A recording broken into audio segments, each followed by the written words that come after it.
Hello and welcome back to my channel. If you're new here, thank you so much for stopping by. And as always, if you are a recurring viewer or a subscriber, thank you so much for your continued support of my channel. I really appreciate you all being here today. I'm very excited to be finally able to film a video again. It has been quite a while since I have posted my last video, and I do apologize for that lapse in time between postings. Work has been keeping me very busy, and then I have also added quite a few new things into my daily schedule, and so I've been trying to sort of figure out how to get that all to line up to then let me have the time I need to sit down and film these videos for you. In that time away, I have still been reading quite a lot, and so I wasn't filming, but I was most certainly still reading, which to me is the most important thing anyway. It's why I have this channel. And so I thought that instead of trying to reach back and pull out all of the books that I've read since my last video and all of the books that I've added to my collection and show and talk about all of those, I decided that instead I was just going to scrap all of that and just start with what I am reading right now and the most recent books that I have finished, and then show just the most recent books that I have purchased to add to my collection, and then just move forward from there instead of trying to sort of go back retroactively and make up for lost time. Instead of doing any of that, I'm just going to start fresh from right now with where I am currently at the time of filming this video, and start from there with the books. So I'm going to start with the last two books that I read that sort of left the biggest impact on me. The first is the most recent book that I have finished, and that is Kathleen Dalton's Theodore Roosevelt, A Strenuous Life. This was a fantastic Theodore Roosevelt biography, and it's really only my third biography about Theodore Roosevelt to read. The other two that I have read, one is a 3-volume biography by Edmund Morris, which is absolutely fantastic. And the other book that I have read about Theodore Roosevelt is The Bully Pulpit by Doris Kearns Goodwin, which is not technically a Theodore Roosevelt biography, because it's also sort of a Taft biography as well. Then it's also sort of a book about sort of muckraking journalism and the McClure magazine and sort of the golden age of journalism. So it's not necessarily a Teddy Roosevelt biography. And then I have read Mornings on Horseback by David McCullough, but that's really more about TR's early life, whereas this is an all-encompassing biography. And I think that Kathleen Dalton does a fantastic job in this biography of bringing the, at times, or the oftentimes, bigger than life characteristics of Teddy Roosevelt to life. His character, his personality was absolutely incredible. He seems to be a fictional character when you read about his life.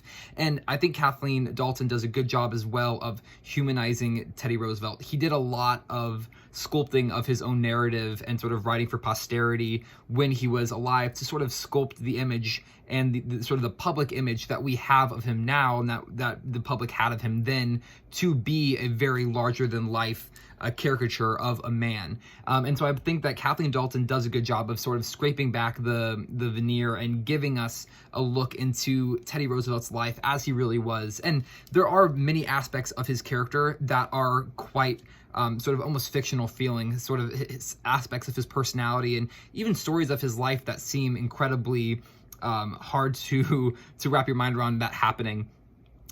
So she presents all of that, and it's all in all a very engaging biography. It's quite long. I believe it's just a little bit over 700 pages, but we get a full glimpse into Teddy Roosevelt's life, full glimpse into his family, and also just sort of the period in which he lived. And so I would highly recommend this to anyone interested in Teddy Roosevelt. Even if you haven't read anything about TR before, I think this would be a really good starting place, because Dalton does an excellent job of setting the stage, introducing all of the main characters, and then just the writing itself is so engaging and so captivating that it really pulls you through the story, and she tells you everything you need to know. You're never left scratching your head wondering what's going on.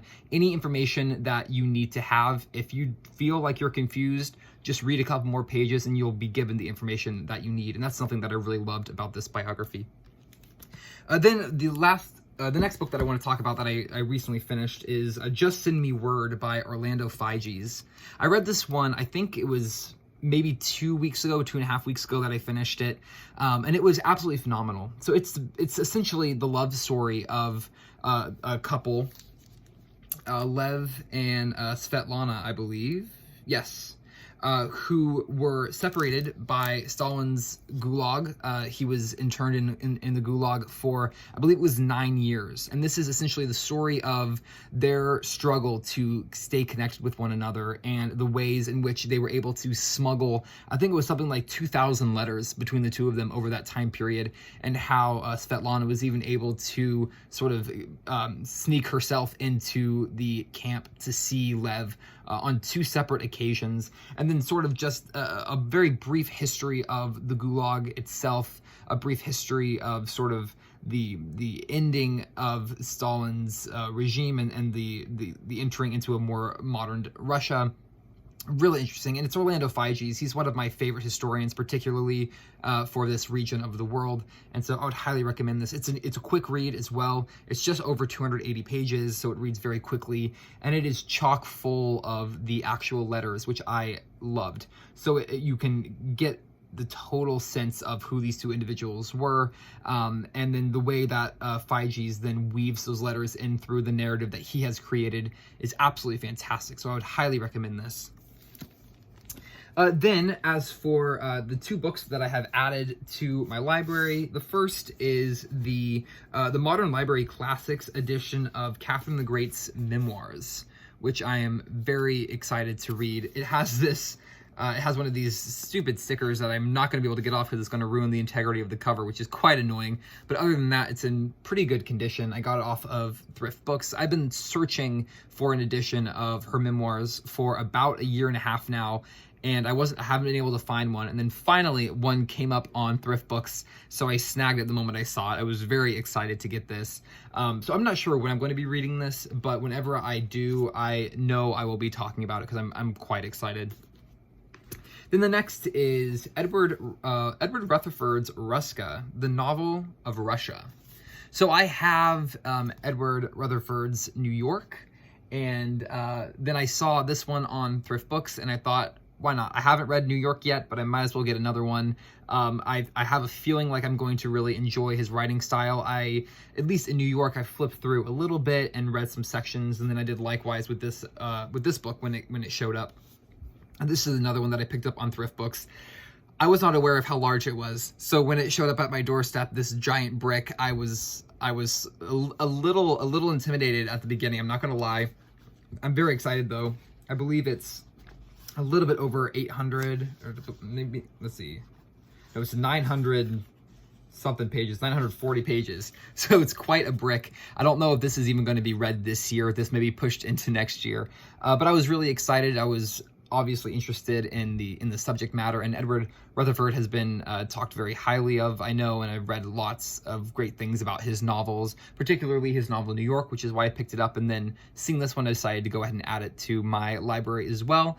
And again, I'm not sure if this is even going to be read this year, probably next year, but I just wanted to go ahead and get it to put on my shelf to at least have it sort of staring at me, and then I can figure out when I have a good enough chunk of time to sit down and start reading this. Then the last thing is just my current read, which is Douglas Smith's Former People: The Final Days of the Russian Aristocracy. I started this yesterday and the day before. My family was camping, and so I was really hoping to get through this entire book. I ended up doing a lot more sort of walking around. The weather was absolutely beautiful. But I did make it to page 89 of 340. So I made a relatively decent dent in this. So this is going to be my read for the rest of the weekend and then going into next week. I'm really hoping that maybe by Tuesday or Wednesday, sometime mid next week, to have this one finished. It's been fantastic so far. Douglas Smith is an excellent writer. The only other book by him that I have read was his biography of Rasputin, which I found fascinating. And sort of his same writing style, his same very captivating voice has been shown to be the same in this book as well. And just the way that he has sort of organized the book. We're following 2 different Russian I cannot speak. We're following two Russian families through the period of the end of the Russian Revolution, right through the fall of the Romanovs. And so we have sort of the stories of two families, and then we also have sort of the general history of the time period. And so the way that it's woven together is really fascinating, and it really keeps you turning the pages and keeps you reading. So that is my currently reading, and that is it for this weekend reading update. Thank you so much for watching. I hope you enjoyed. Feel free to leave a comment down below if you would like. Let me know what you are reading. I'm very curious. And thank you so much for watching, and I will see you next time. Bye for now, and happy reading.